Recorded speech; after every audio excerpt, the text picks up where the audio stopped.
In this video, we're going to talk about adding users. I'm not sure if that's something you guys have done before, but it's pretty straightforward.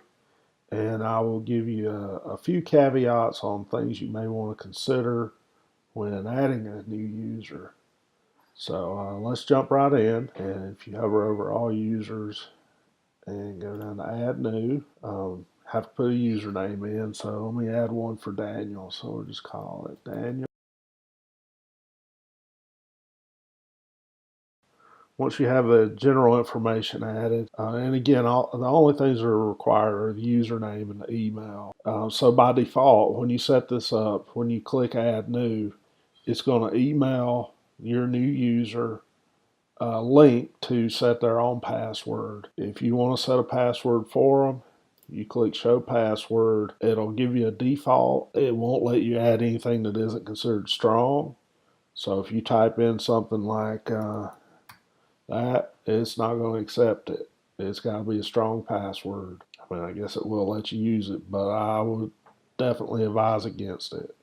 So the easiest thing to do is just send it. Let those guys, let your end user set their own password. And then as far as roles, by default, they'll be a subscriber.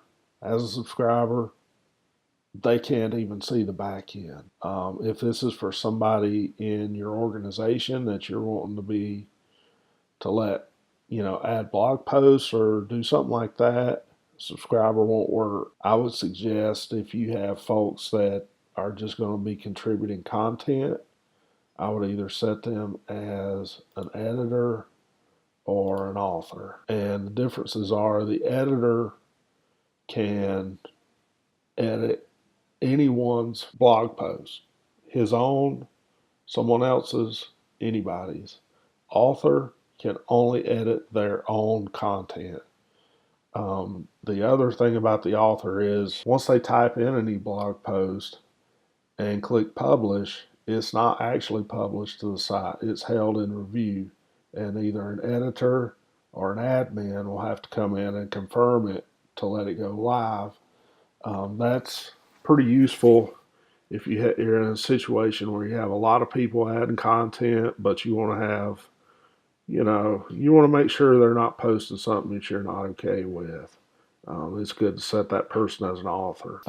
Outside of that, SEO editor and SEO manager, I'm not as familiar with, but I'm pretty sure that those roles only allow you to edit the SEO content on the pages and the posts. Large organizations, they have people that are dedicated to just doing SEO.